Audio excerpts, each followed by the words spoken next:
Já parou para pensar nas 5 desculpas frequentes que usamos para mimar os nossos filhos?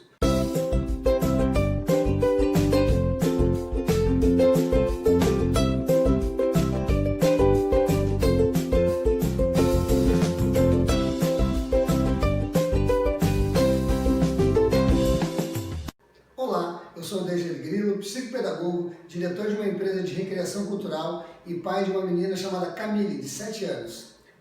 Olá, eu sou Carol Vargas, pedagoga, diretora de escola e mãe de um menino de 2 anos e 8 meses, o Gael. Hoje, então, nós vamos falar um pouquinho sobre 5 desculpas frequentes que nós usamos, que todo pai e mãe usa, para dar aquela mimadinha no seu filho. A primeira, então, que a gente vai falar você se sente culpado.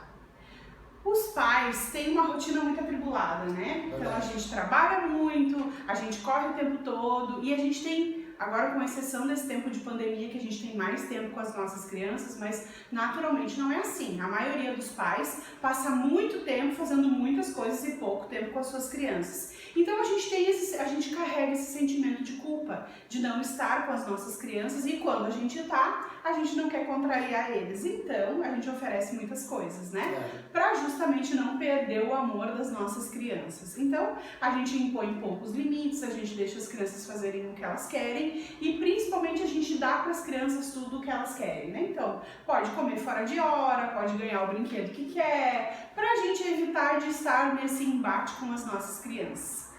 Eu vejo também, Carol, que nessa época agora de pandemia que estamos, atípica, que esse sentimento ele acabou também se aguçando à medida que muitos estão trabalhando em casa.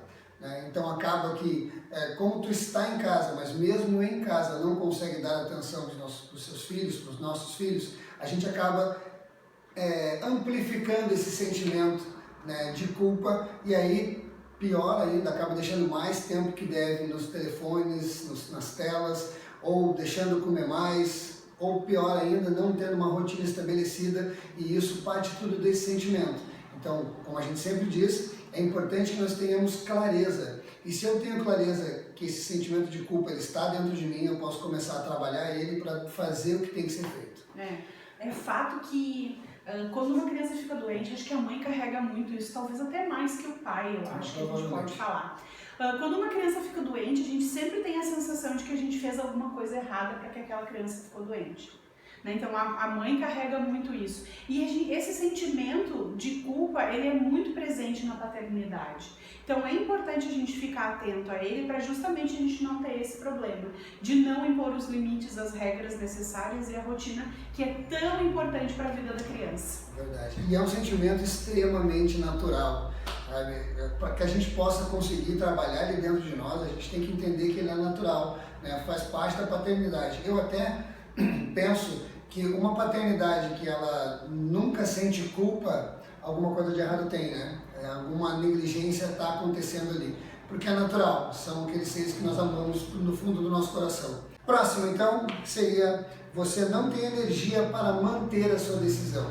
Essa, ela é extremamente corriqueira, porque quando nós vamos colocar ali um limite ou estabelecer alguma regra, a gente não pode voltar atrás.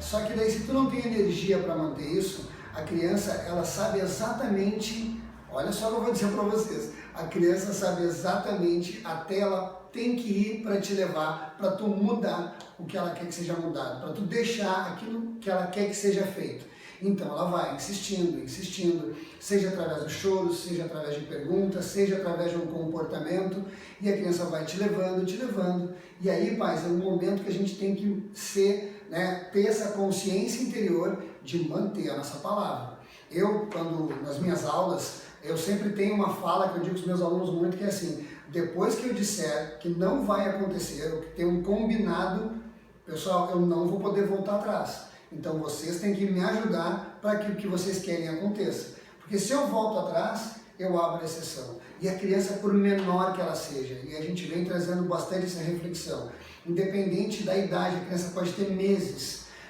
1 ano, antes de 2 anos, que a gente tem aquele pensamento de não, é muito novinho, ainda não tem esse entendimento.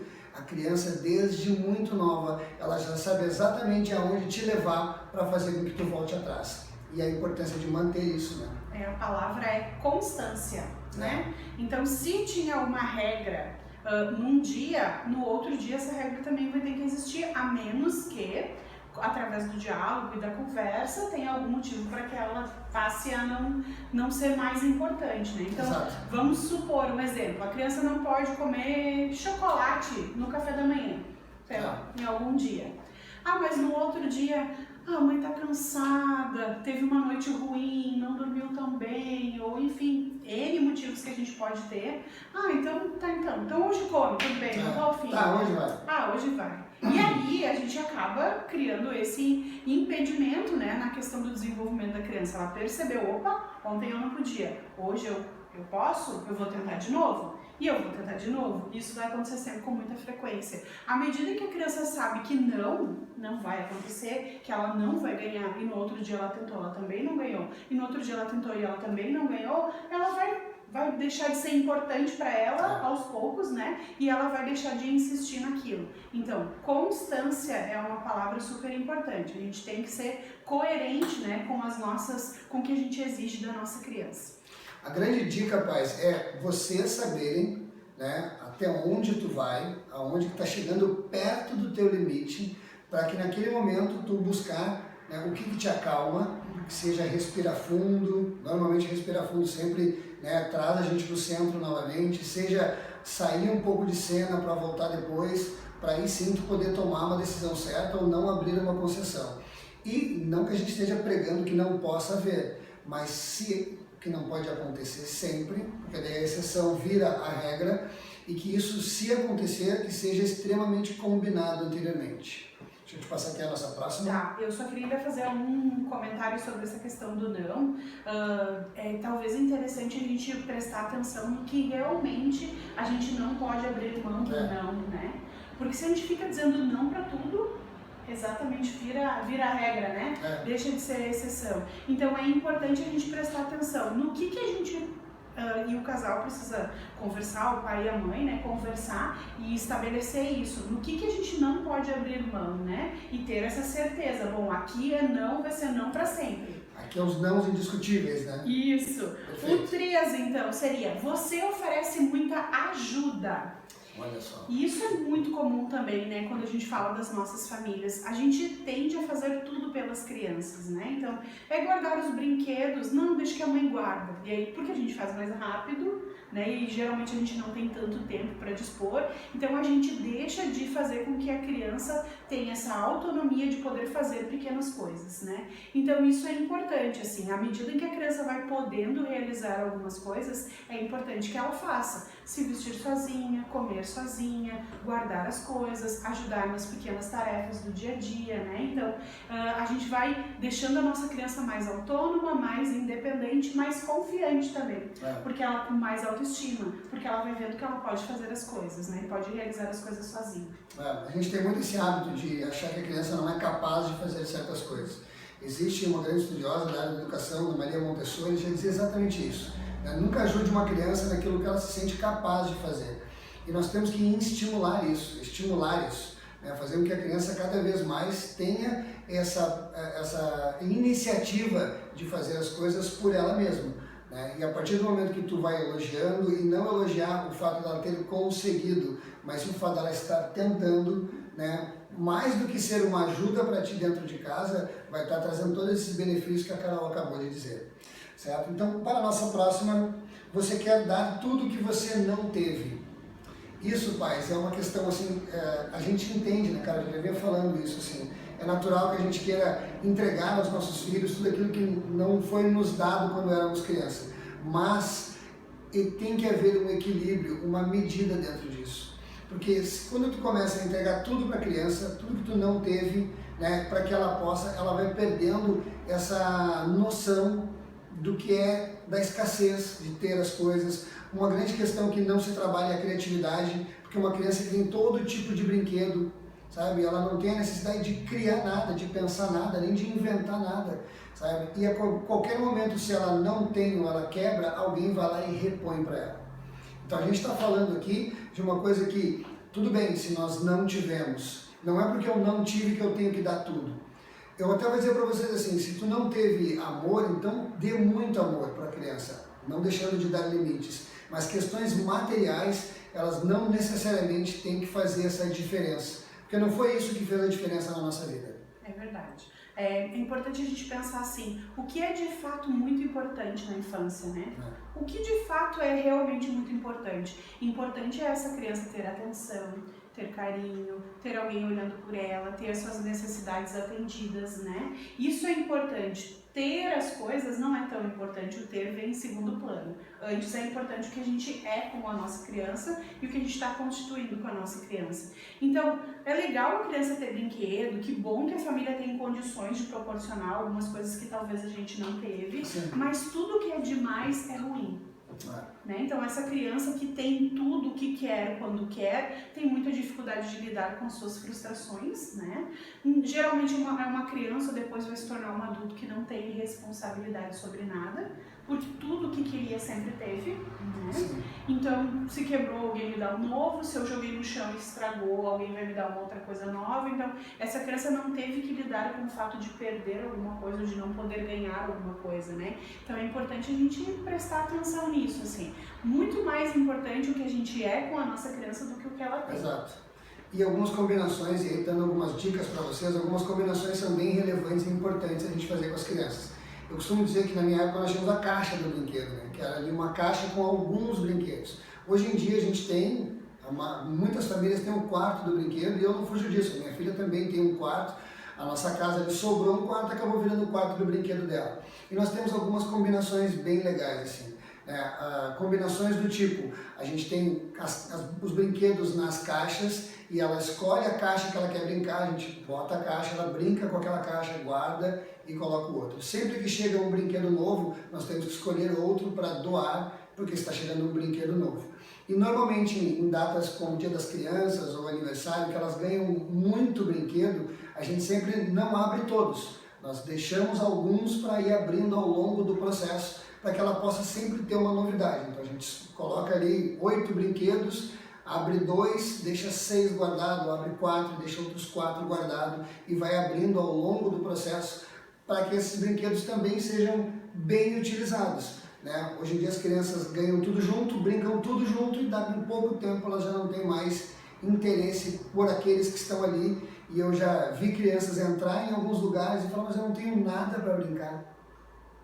Num quarto repleto de brinquedos. Então isso já é algo que está se apontando bem essa questão, né, da criatividade que não está sendo bem trabalhada.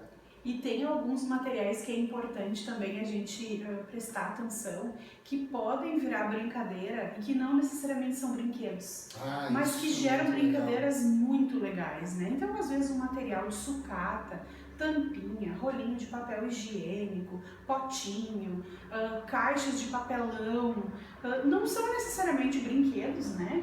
Não tem essa função, mas que podem gerar brincadeiras muito legais. E às vezes brincadeiras muito mais legais do que eu brincar com o brinquedo.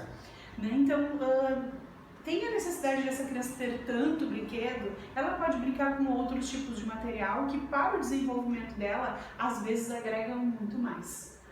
Então fica aí essa dica, né, do que a gente está dando para a nossa criança. E o quinto, então, motivo, ou a quinta desculpa que a gente usa bastante é: a gente acredita que o nosso filho tem personalidade forte, né? Quando na verdade a gente tem às vezes crianças que são agressivas. Então a gente justifica uma criança que bate nos pais, uma criança que joga as coisas longe, uma criança que agride as pessoas, os coleguinhas, os amiguinhos. A gente justifica, ele tem personalidade forte.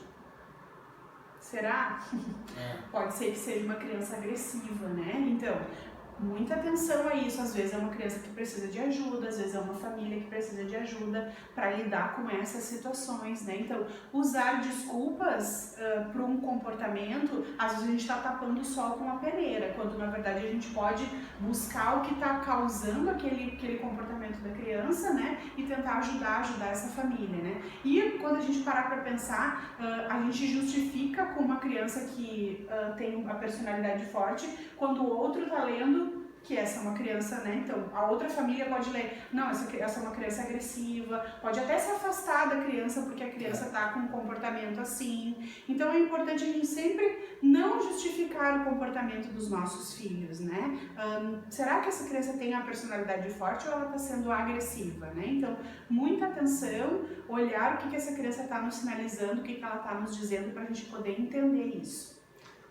A personalidade forte, na verdade, ela tem muito mais a ver com uma opinião, uma maneira de pensar, do que exatamente uma questão de comportamento.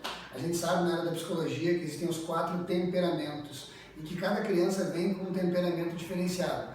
Dentro disso, é óbvio, né, que algumas crianças são diferentes umas das outras. Às vezes, famílias com 4 filhos, cada um tem um temperamento diferente, uma maneira de lidar, uma personalidade diferente. O que a gente não pode é justificar coisas comportamentais por uma questão de personalidade. A gente tem que saber lidar. Eu acho que aqui entra uma questão que eu gosto muito e que eu venho, acho que desde muito cedo, trabalhando não só com a minha filha, mas com todas as crianças que passam por mim, que é a gentileza. Gentileza é a base de tudo. Às vezes as pessoas confundem, assim como tu ser gentil, né? Tu ser positivo com deixar fazer o que quer ou deixar que o outro faça qualquer coisa. Eu posso dizer não também de forma gentil.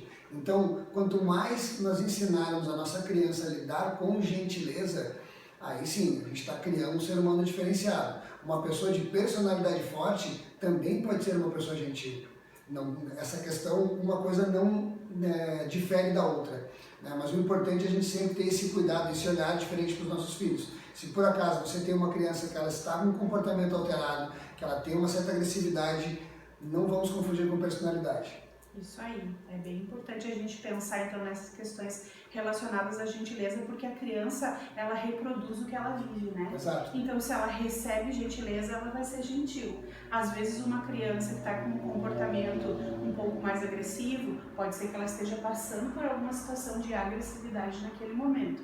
Então, muita atenção quando a gente fala de questões comportamentais, para a gente entender o que está causando aquilo naquele momento e o que está deixando a criança assim, né? Então, não usar desculpas, mas compreender a nossa criança, né? Exato. Buscar entender a nossa criança. E a gente sabe que crianças mimadas vão ser adultos que vão enfrentar muitas dificuldades, né? Então a gente tem que buscar sempre, na medida do possível, filhos mais autônomos, né? Crianças que tenham boa autoestima, que saibam se relacionar, que tenham controle emocional, né? Porque aí a gente vai ter adultos melhores preparados para a sua adultez. Não esquecendo que nós preparamos os filhos para a vida, né? A gente olha para aquelas crianças com tanto amor, assim, às vezes com um desejo muito grande de que permaneçam crianças ou que fiquem perto da gente para o resto da vida, mas nós temos filhos para o mundo, então nós temos que prepará-los para um dia sair da nossa casa, sair debaixo das nossas asas e conseguir levar uma vida bem-sucedida, né? E criar filhos mimados, com certeza a gente não está contribuindo para que isso aconteça no futuro. Visto isso, a quantidade de adultos hoje que estão demorando mais para sair de casa, né, de relacionamentos que não vêm dando certo, isso tudo, sem dúvida, é fruto de um tipo de criação. Então, que a ideia é que a gente busque uma forma muito melhor de educar os nossos filhos. É isso aí. Então, se gostou do nosso bate-papo, pode curtir o nosso canal, né, o Atualização Pendente, nos seguir nas nossas redes sociais e a gente vai dividindo com vocês, então, um pouco do que a gente sabe, né? Assim como tem feito tão bem para a nossa paternidade, a gente quer dividir com os outros pais e mães que nos acompanham, né? Para a gente facilitar, então, e tornar o que é bonito, né? Que é a vida e a convivência em família cada vez melhor. Então, até o próximo vídeo. Tchau, tchau!